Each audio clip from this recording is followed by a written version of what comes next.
अष्टमः पाठः न धर्मवृद्धेषु वयः समीक्ष्यते। न यानी नहीं, धर्मवृद्धेषु धर्म में बड़ों में, वयः यानी उम्र, समीक्ष्यते समीक्षा की जाती है।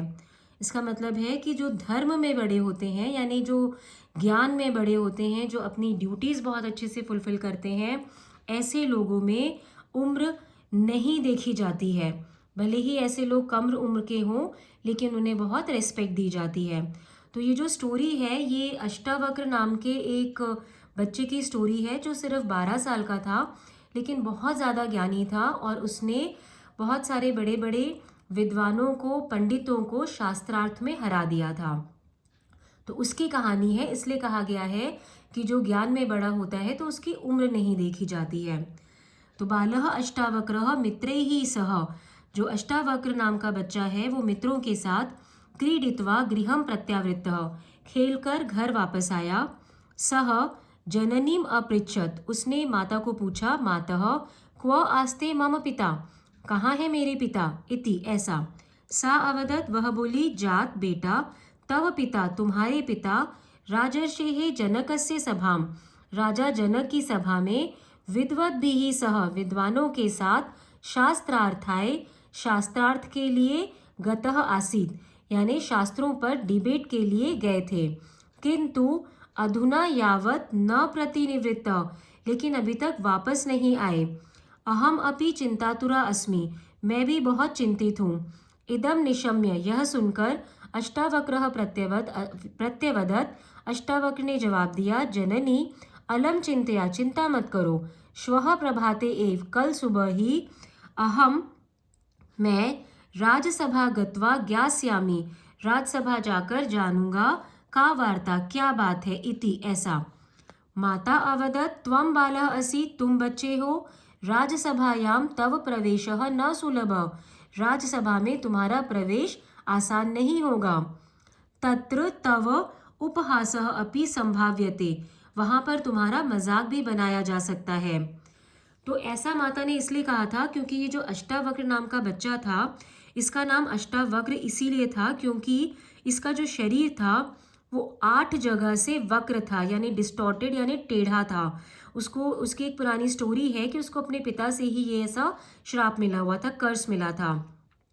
तो उसकी माता को इसलिए लगता है कि एक तो वो एज में कम है तो उसको राज्यसभा में इजीली एंट्री नहीं मिलेगी, और दूसरा ये जो उसका शरीर है उसको देखकर वहाँ पर उसका मजाक भी बनाया जा सकता है, तो इसलिए उसको, वो अपने बेटे को वहाँ भेजने से डरती है। लेकिन विलक्षण प्रतिभा संपन्न, बहुत ही यूनिक प्रतिभा से युक्त, बहुत ज़्यादा टैलेंटेड, सर्वशास्त्र पारंगत, सारे शास्त्रों में पारंगत, जिसको सारे शास्त्र बहुत अच्छे से आते थे, ऐसा जो अष्टावक्र है, उसने कहा, अभाषत, उसने बोला, मातः माँ भैषी, मत डरो, ईदृशीम तादृशीम, ऐसी वैसी, व आशंका माँ विदेही, आशंका यानी डाउट मत करो। तो वो जो अष्टावक्र था वो बहुत ही ज़्यादा टैलेंटेड था, सारे शास्त्रों का ज्ञान था, तो उसे अपने ऊपर बहुत कॉन्फिडेंस था। उसने अपनी माता को बोला कि तुम डरो मत और ऐसी वैसे डाउट्स मत करो। अहम पित्रा सह, मैं पिता के साथ, क्षिप्रम आगमिष्यामि, जल्दी आ जाऊंगा। इत्युक्त्वा मात्रा अनुमतः, ऐसा कहकर माता से अनुमति पाया हुआ अष्टावक्रः राजसभाम गतः, राजसभा गया। जननी द्वितीया का एक वचन स्त्रीलिंग, तो प्रश्न निर्माण हो गया काम। ये जो क्व शब्द है इसका सिनोनिम है कुत्र। निशम्य मतलब सुनकर, तो इसका सिनोनिम है श्रुत्वा या फिर आकर्ण्य। मात्रा स्त्रीलिंग का तृतीया एक वचन, मातृ का शब्द, तो इसका प्रश्न निर्माण कया। कथमपि सभायाम लब्ध प्रवेश, किसी भी तरह सभा में प्रवेश पाया हुआ, सह राजानम सविनयम प्राणमत, उसने राजा को बहुत ही हम्बली, पोलाइटली प्रणाम किया। तस्य वक्र देहम वीक्ष्य, उसकी वक्र देह को देखकर, सभा स्थिताः पंडिताः, सभा में स्थित पंडित, यहाँ पे पंडित से मतलब पूजा पाठ वाले पंडित नहीं है, जो वहाँ पे उसकी राजा की सभा में जो बहुत ही विद्वान थे, वो उनको पंडित कहा गया है। तो सभा में उपस्थित जो पंडित थे वो सब तार स्वरेन अहसन, बहुत जोर की आवाज से हंसने लगे। एषः बालः अस्माभिः सह शास्त्रार्थम अपि करिष्यति, यह बच्चा जो है हमारे साथ शास्त्रार्थ भी करेगा। इति ज्ञात्वा ते अन्योन्यम पश्यन्त, यह जानकर वे एक दूसरे को देखते हुए स्मितम अकुर्वन्, स्माइल करने लगे, हंसने लगे। तो एक तो उनको उसका जो टेढ़ा शरीर था वो देख के वो हंसने लगे। उसके बाद उनको पता चला कि ये 12 साल का बच्चा हमारे साथ में शास्त्रार्थ करेगा, तो वो देख सुन के वो उनको और हंसी आने लगी। तेषां पंडितानां चेष्टितं दृष्ट्वा, उन पंडितों को इस तरह से मजाक करते हुए देखकर अष्टावक्रः उच्चैः हसितुम् आरभत, अष्टावक्र ने जोर से हंसना शुरू कर दिया। तम हसन्तं विलोक्य सर्वे सभास्थिताः विद्वांसः, उसको हंसते हुए देखकर सारे सभा में स्थित जो विद्वान थे स्तब्धाः अभवन्, बहुत ही एकदम स्तब्ध हो गए, आश्चर्यचकित हो गए, क्योंकि उनके पास तो रीज़न था हंसने का, उनको यही समझ में नहीं आ रहा था कि ये बच्चा क्यों हंस रहा है। राज्ञा हास्य कारणम पृष्टम, राजा के द्वारा हंसने का कारण पूछा गया। अष्टावक्रः अवदत्, अष्टावक्र ने जवाब दिया, राजन मया श्रुतम आसीत्, मेरे द्वारा सुना गया था, यत् भवतः राजसभा, की आपकी राजसभा आत्मतत्वज्ञ ही, आत्मतत्व को जानने वाले, शास्त्र रहस्य वेदी भी, शास्त्रों के रहस्य को जानने वाले, विद्वत भी, विद्वानों से अलंकृता अस्ति, सजी हुई है, किंतु लेकिन सभाम प्रवेश्य, सभा में प्रवेश करके पश्यामि देखता हूँ, यत एते पंडिताः, कि ये सब पंडित मम वक्र देहम दृष्ट्वा, मेरे टेढ़े शरीर को देखकर हसंती, हंस रहे हैं। अहम अपि, मैं भी मिथ्या ज्ञान गर्वितान, झूठे ज्ञान के गर्व वाले, एतान दृष्ट्वा, इन सबको देखकर हसामी, हंस रहा हूँ।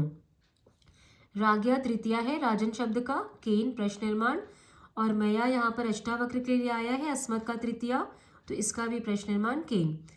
तो वो बोला कि मैं इनके झूठे ज्ञान के घमंड को देखकर मैं हंस रहा हूँ। सह पुनः अवदत्, उसने वापस बोला, राजन पृच्छामि, मैं पूछता हूँ, ननु, निश्चित ही, अस्मिन, इस, अस्थि रुधिर मांस मेदो भरिते, बोन्स, ब्लड, फ्लैश और फैट से भरे हुए, चर्म वेष्टिते, स्किन से ढके हुए, देहे, शरीर में, किम अस्ति दर्शनीयम, क्या है देखने लायक, सर्व साक्षी, सब कुछ देखने वाली, निर्लेपः, बिना किसी दोष वाली, नित्यः, हमेशा रहने वाली, निराकारः, बिना किसी आकार वाली, आत्मा कथम न दृश्यते, आत्मा कैसे नहीं दिखती है। अभी जो आत्मा शब्द है, ये आत्मन एक पुल्लिंग का शब्द है, उसका प्रथमा एक वचन है, इसलिए प्रश्न निर्माण हो रहा है कह। हिंदी में हम आत्मा होती है बोलते हैं, क्योंकि मैं अनुवाद हिंदी में कर रही हूँ, इसलिए मैं कह रही हूँ आत्मा को स्त्रीलिंग में, लेकिन संस्कृत में ये शब्द जो है ये पुल्लिंग का शब्द है, सोल। तो वो कहता है कि इनको आत्मा क्यों नहीं दिख रही है।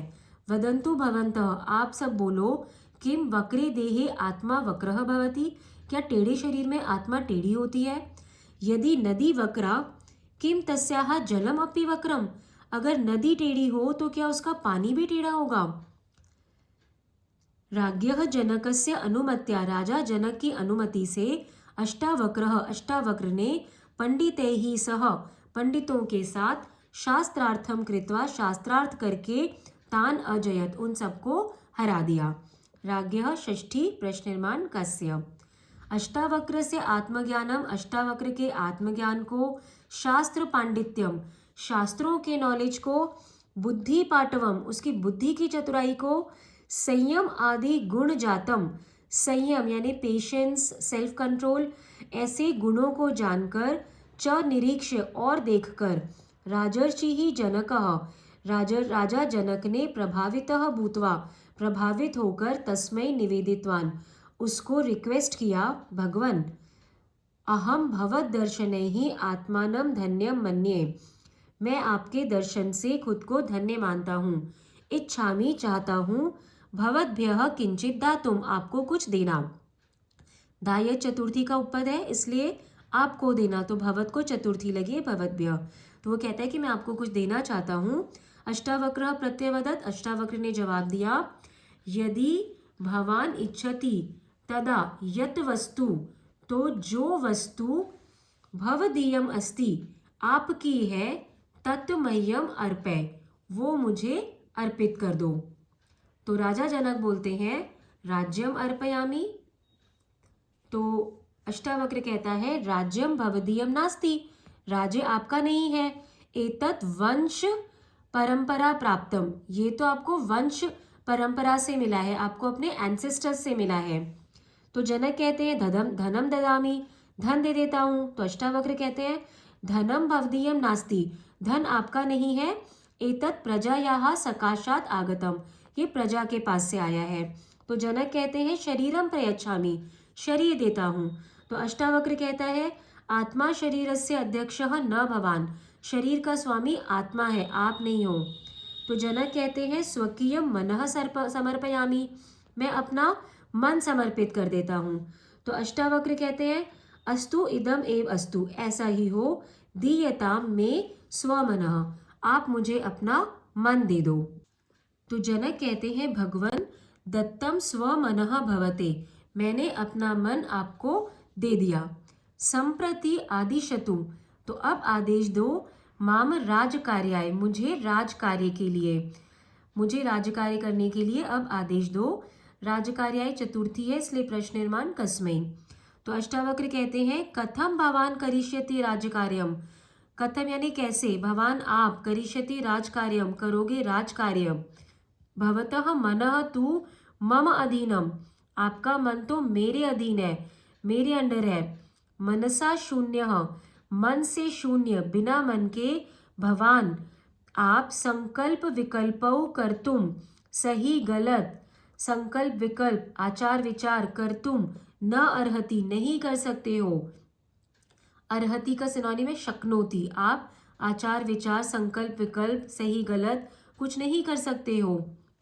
मनसा जो है मनस शब्द का तृतीया एक वचन है, इसलिए प्रश्न निर्माण केम। तो राजा जनक कहते हैं, राजा जनक आत्मगतम, अपने मन में सोचते हैं कीदृशीम दशाम प्राप्तः अहम, ये मेरी कैसी दशा होगी, ये कैसी दशा को प्राप्त हो गया हूं मैं। शांते मनसी, शांत मन में, अपूर्वा आनंद अनुभूति ही, बहुत ज़्यादा आनंद की अनुभूति हो रही है, मैं बहुत ही हैप्पी फील कर रहा हूँ, क्योंकि मन तो उन्होंने अपना अष्टावक्र को दे दिया था। सारे टेंशन सारी प्रॉब्लम्स हमारी मन की वजह से होती हैं, मन ही कुछ कुछ सोचता है और फिर हमें बहुत सारी प्रॉब्लम्स होती है और हम बहुत सारे टेंशन्स भी लेते हैं। तो राजा सोचता है कि शांत मन से मुझे बड़ा आनंद मिल रहा है कि अब मेरे पास मन ही नहीं है तो मेरे को बड़ी शांति मिल रही है। परम कथम लौकिकम व्यवहारम करोमि, लेकिन लौकिक व्यवहार प्रैक्टिकल जो कुछ भी काम है मेरे वो कैसे करूं। न कर्तुम समर्थः अस्मि चर्चाम विचारम, ना मैं चर्चा विचार करने में समर्थ हूँ, समर्थ यानी केपेबल। न यज्ञम, ना यज्ञ कर सकता हूँ। न दानम, ना दान कर सकता हूँ। न मानम विहारम, ना किसी का मान सम्मान कर सकता हूँ। प्रकुर्याम कथम पालनम में प्रजायाः, तो वो बोलते हैं कि कथम पालनम, कथम में कैसे मैं, प्रजायाः पालनम प्रकुर्याम, प्रजा का पालन कैसे करूं। क्षणः नास्ति लभ्यः, जब एक भी पल नहीं मिल रहा है, एक भी मोमेंट नहीं मिल रहा है। यदा कल्पनायाः, जब कल्पना का या जब सोचने का एक भी क्षण एक भी मोमेंट मुझे मिल ही नहीं रहा है, तो मैं अपनी प्रजा का पालन कैसे करूं, कि मैं कुछ सोचूं कैसे, कैसे प्रजा के सारे काम करूं। प्रकाशम, अब लाइट में आकर सामने आकर बोलता है भगवान, ये सब तो जो श्लोक था वो उन्होंने अपने मन में सोचा था। मम मार्गदर्शनम क्रियताम, मेरा मार्गदर्शन करें, मुझे रास्ता दिखाएं। भवान एव मे गुरुः, आप ही मेरे गुरु हैं। पादयोः पतति, उनके पैरों में गिर जाते हैं। राजा जनक अष्टावक्र के पैरों में, राजा जनक इतने बड़े राजा हैं और अष्टावक्र 12 साल का बच्चा है, लेकिन वो ज्ञान में बहुत बड़ा है। तो राजा जनक उस बच्चे से कह रहे हैं कि आप मेरा मार्गदर्शन करो। प्रीतः अष्टावक्र, और वो जो अष्टावक्र था खुश होकर, तम बहुविधम ज्ञानम आत्म तत्वम च बोधयति, उनको वो राजा को बहुत सारा ज्ञान और आत्म तत्व, आत्मा का जो ज्ञान होता है, सोल का जो नॉलेज होता है, वो उनको बताता है, उनको समझाता है। अतः उच्यते, इसीलिए कहा जाता है न धर्म वृद्धिषु वयः समीक्षते, जो धर्म में ज्ञान में बड़ा होता है उसकी एज नहीं देखी जाती है। इतना बड़ा राजा जनक 12 साल के बच्चे के आगे नतमस्तक हो गया, झुक गया है और उससे ज्ञान ले रहा है। तो अगर ये चैप्टर समझ में आया हो अच्छे से तो वीडियो को ज़रा लाइक कर देना।